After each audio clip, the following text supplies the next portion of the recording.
BookTube, welcome back. I'm Winx and I'm just sliding in here as if there hasn't been 5 years since the last time a video was posted on my channel. What can I say? I missed this community and I missed being a part of it, and I have been thinking about making some sort of bookish content probably for the better part of the last year. But there's been so much going on in my life that it just hasn't really been feasible until here recently. Who knows how things will go in the future, but while the stars were all aligning, I thought I would give it a try, make a video, and just see where we go from here. I'm actually filming this on New Year's Eve, so I thought this would be a perfect time to jump in with a 2024 reading wrap-up, and also just to talk a little bit about what I'm reading right now and what I'm planning to read going into January. In 2024, I read 25 books that I logged to GOODREADS. And I'm saying it like that because I feel like I read so much more. I ended up reading a ton of webcomics over the year. And I also took a couple classes, so in those we were reading short stories and poetry and plays and miscellaneous things. And all of that was either just too tedious to add to GOODREADS, or it was a situation where we were reading maybe a piece of a greater work and it felt inaccurate to say that I then read the greater work when I only read that piece. It was too much to deal with. I'm not stressed about it, and I'm just going to focus on the 25 books that I did actually log as part of this wrap-up. Of those 25 books, 10 of them were fantasy, 6 were sci-fi, 4 of them were a contemporary queer romance, 1 was a mystery because a new Mary Russell and Sherlock Holmes came out, so of course that had to get worked in. And then the final 4 were related to a Greek and Roman mythology course that I took over this summer with my cousin. In this course, we read a handful of Greek tragedies and Homeric hymns, but I didn't end up actually logging any of those. So the only 2 that I did log were Homer's The Odyssey and Hesiod's Theogony. But then after the course, my cousin and I decided to go gather up a bunch of these more recently written historical fiction novels that are set in ancient Greece, and they follow some of these deities and characters that we had just read about in the course. And so we thought it'd be really cool then to go in and read these books, having that extra insight, and so we could kind of have a deeper understanding of ancient Greece, like culturally, as well as these characters and their stories and timelines and stuff. So that way we could get some extra layers to the story. And it was a really, really cool experience. So the first one of those that we read was Circe by Madeline Miller. And then more recently, we read Clytemnestra by Costanza Casati.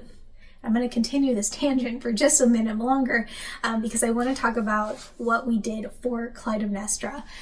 So we were buddy reading this in a sense, but we were also specifically not talking to each other about the story throughout the entirety of us reading it. And instead, we were each annotating our own copy of the book with our own notes and reactions. We both picked out different colored tabs. I have all my notes in here, but I ran out of tabs, so I have to pick up some more tomorrow and finish it up. But we have all of our notes in our own copies.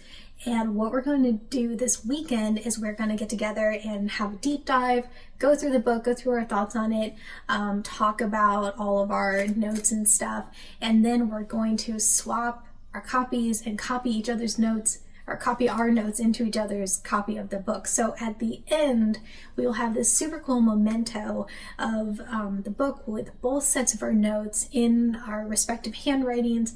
And I think it's just going to be super, super cool. And I'm really excited at the idea of rereading it in 5 years or something, and being able to go back through and see our past selves' reactions in the margins.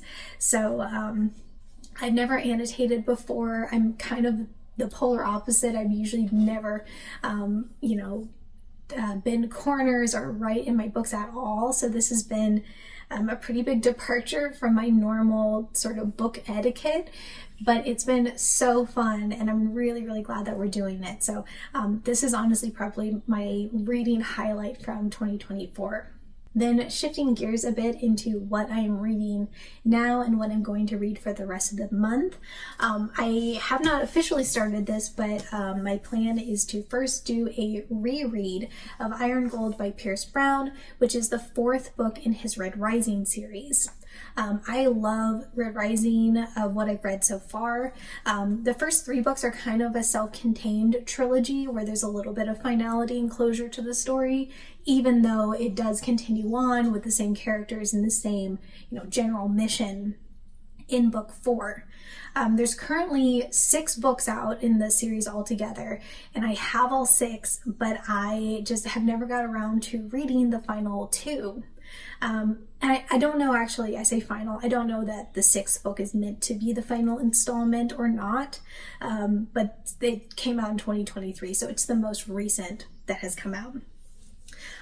So because book 4 kind of picks up after that finality in book 3 and sort of starts a new chapter of this overall story, I thought it would be a really good one to do a reread of, so I can kind of refamiliarize myself with the characters and the very complicated political goings-on in this story, so that way it will be a little bit easier to jump back into books 5 and 6. Now, books 4 through 6 in the series are all pretty chunky, so there's a very real chance that January will be entirely Red Rising centered, and in fact I don't know that I would be able to finish all 3 of these in the month, so we will just see. But I did pick out a couple of sort of palette cleanser light books, just because I know that the series can be very dark and brutal, and I might just need a little something to lighten it up, or I might just decide to power through because I'm so invested in the story.